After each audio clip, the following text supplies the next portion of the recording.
મારા વાલા પ્રિયો, ઈશુના નામે હું તમને શુભેચ્છા આપું છું। ઈશુ ખ્રિસ્ત તમને ખૂબ જ પ્રેમ કરે છે, તેથી જ તે દરરોજ તમારી સાથે વાત કરે છે।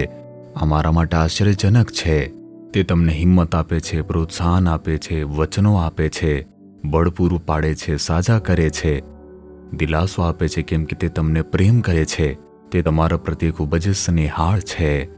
શું તમે આ સ્થળ જોયું? તે ખૂબ જ સુંદર છે ને? આ સ્વીડન દેશના સ્થળોમાંનું એક સ્થળ છે। સૌંદર્યથી ભરપૂર વાતાવરણમાં ઊભો રહીને હું વાત કરી રહ્યો છું। હવે આજનું વચન શું છે?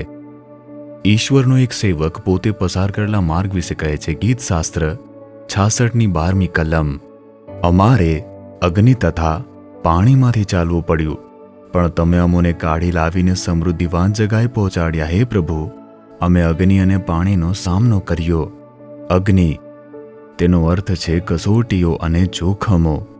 જો કોઈ અગ્નિ વ્યક્તિને સ્પર્શે, એટલે કે કોઈ વ્યક્તિ જો અગ્નિને સ્પર્શી લે તો તે તેને ભસ્મીભૂત કરી નાખે છે। અગ્નિમાંથી પસાર થયા, કોઈ નુકસાન ન થયું। અમે પાણીમાંથી પસાર થયા, સમુદ્રને પાર કર્યું, પૂરથી ઉભરાતી નદીને પાર કરી, પરંતુ અમને કંઈ પણ નુકસાન પહોંચ્યું નહીં। પ્રભુએ તે બધામાંથી પસાર થવામાં મદદ કરી। તેમને પાર કર્યા પછી સમૃદ્ધિ જગ્યાએ લાવ્યા। અમે સતાવણીમાંથી પસાર થયા, સંકટમાંથી પસાર થયા, સમુદ્ર જેવા દુઃખોમાંથી પસાર થયા, પૂરથી ઉભરાતી નદી જેવું હતું, પરંતુ પ્રભુએ તેમાંથી પસાર થવામાં મદદ કરીને જરા પાછળ ફરીને જુઓ, તમે કેટલા બધા દુઃખ, સંકટ, મુશ્કેલીઓમાંથી પસાર થયા છો। શું તમને તે ગળી ગયા? તમારો દમ ઘૂટી ગયો? શું તેમણે તમને નિષ્ક્રિય કરી નાખ્યું છે? નહીં, તમે પાર ઉતરી ગયા, કેમ કે પ્રભુ સાથે હતા। આ પછી શું થશે? હવે પછી ભરપૂર પરિપૂર્ણતા તમે જોશો। તમે સમૃદ્ધિના દિવસો જોશો। અગ્નિ અને પાણીમાંથી પસાર થયા પછી તમે સમૃદ્ધ કનાન દેશ જોશો, એક સમૃદ્ધિની જગ્યા જોશો।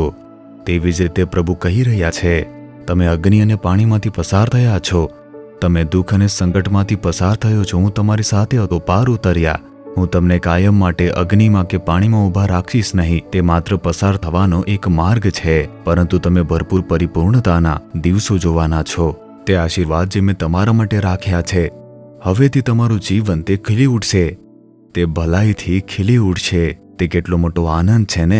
આનંદપૂર્વક પ્રભુની સ્તુતિ કરો।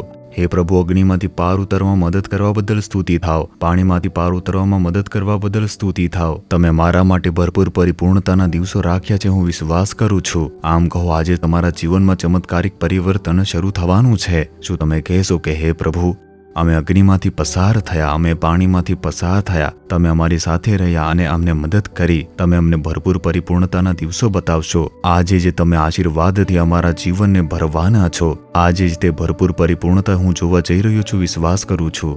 ઈસુના નામે amen, amen. Jesus redeems Gujarati YouTube ચેનલને સબસ્ક્રાઇબ કરો। દરેક નવા કાર્યક્રમની માહિતી મેળવવા માટે બેલ આઇકન પર ક્લિક કરો।